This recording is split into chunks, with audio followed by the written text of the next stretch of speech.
17. Summit. 3:40 p.m., May 10th, 1996, 29,028 feet. Our wreck is certainly due to this sudden advent of severe weather, which does not seem to have any satisfactory cause. I do not think human beings ever came through such a month as we have come through, and we should have got through in spite of the weather, but for the sickening of a second companion, Captain Oates, and a shortage of fuel in our depots for which I cannot account. And finally, but for the storm which has fallen on us within 11 miles of the depot at which we hope to secure our final supplies. Surely misfortune could scarcely have exceeded this last blow. We took risks, we knew we took them, things have come out against us, and therefore we have no cause for complaint. But bow to the will of Providence, determined still to do our best to the last. Had we lived, I should have had a tale to tell of the hardihood, endurance, and courage of my companions, which would have stirred the heart of every Englishman. These rough notes and our dead bodies must tell the tale. Robert Falcon Scott, in Message to the Public, penned just prior to his death in Antarctica on March 29, 1912, from Scott's last expedition. Scott Fisher ascended to the summit around 3:40 on the afternoon of May 10th to find his devoted friend and Sirdar, Lobsang Jangbu, waiting for him. The Sherpa pulled his radio from inside his down jacket, made contact with Ingrid Hunt at base camp, then handed the walkie-talkie to Fisher. "We all made it," Fisher told Hunt, 11,400 feet below. "God, I'm tired." Around this time, 2 Sherpas on the Taiwanese team arrived, followed soon thereafter by Mukalu Gao. Rob Hall was there, too, waiting impatiently for Doug Hansen to appear as a rising tide of cloud lapped ominously at the summit ridge. According to Lobsang, during the 15 or 20 minutes Fisher spent on the summit, he complained repeatedly that he wasn't feeling well, something the congenitally stoic guide almost never did.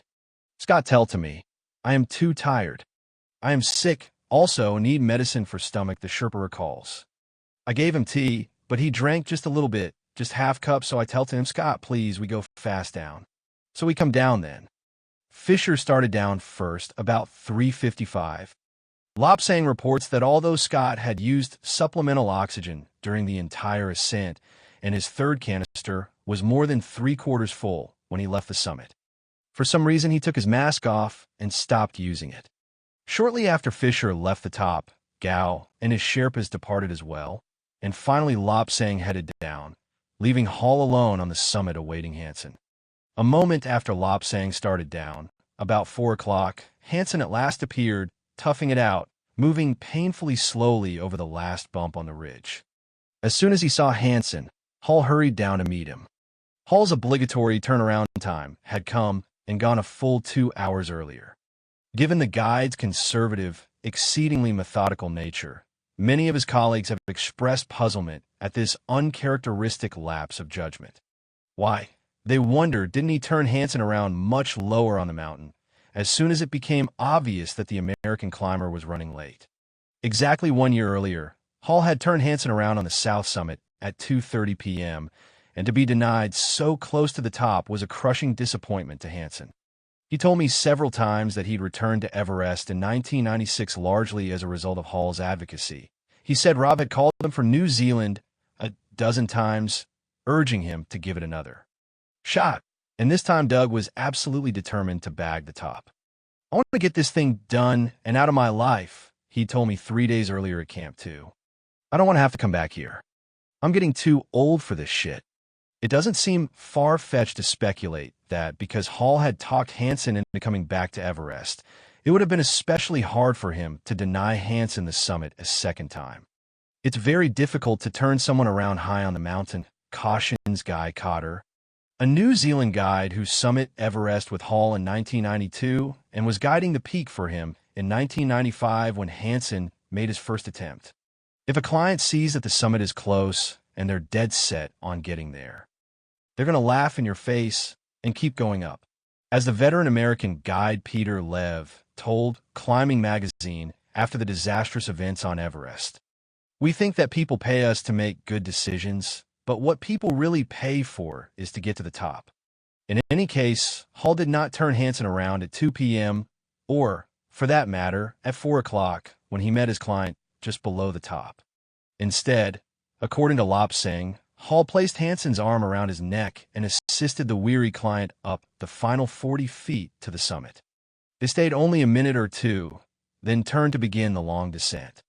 When Lobsang saw that Hansen was faltering, he held up his own descent long enough to make sure Doug and Rob made it safely across a dangerously corniced area just below the top. Then, eager to catch Fisher, who was by now more than 30 minutes ahead of him, the Sherpa continued down the ridge, leaving Hansen and Hall at the top of the Hillary step. Just after Lobsang disappeared down the step, Hansen apparently ran out of oxygen and foundered.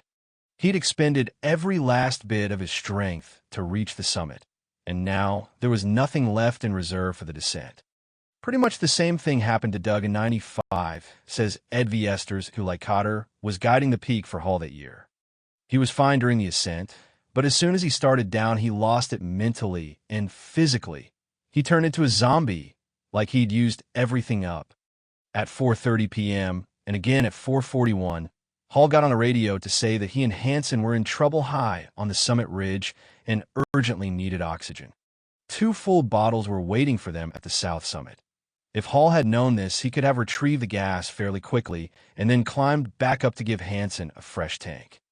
But Andy Harris, still at the oxygen cache, in the throes of his hypoxic dementia, overheard these radio calls and broke in to tell Hall, incorrectly, just as he told my groom and me, that all the bottles at the south summit were empty.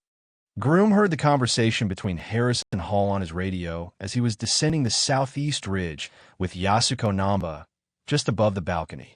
He tried to call Hall to correct the misinformation and let him know that there were in fact full oxygen canisters waiting for him at the south summit.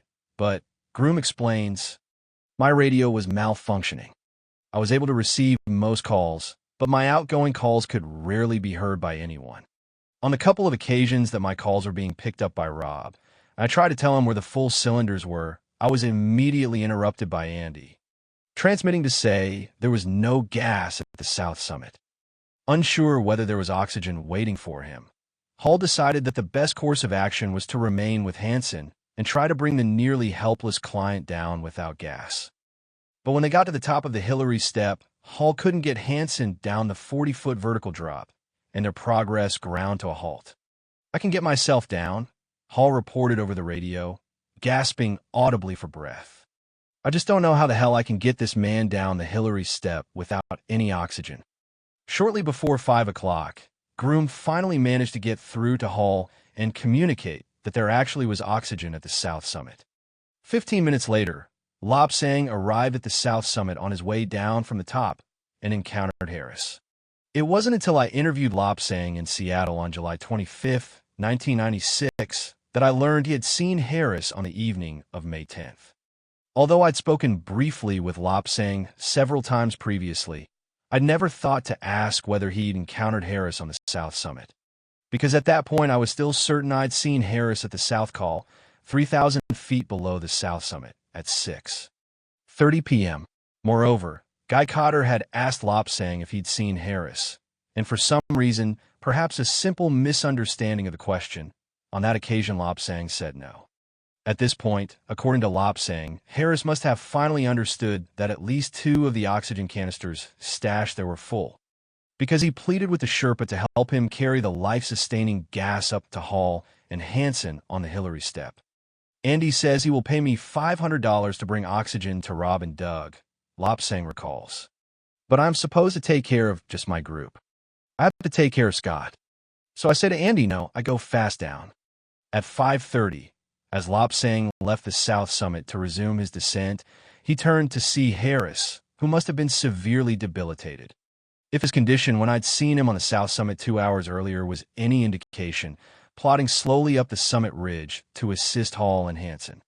It was an act of heroism that would cost Harris's life.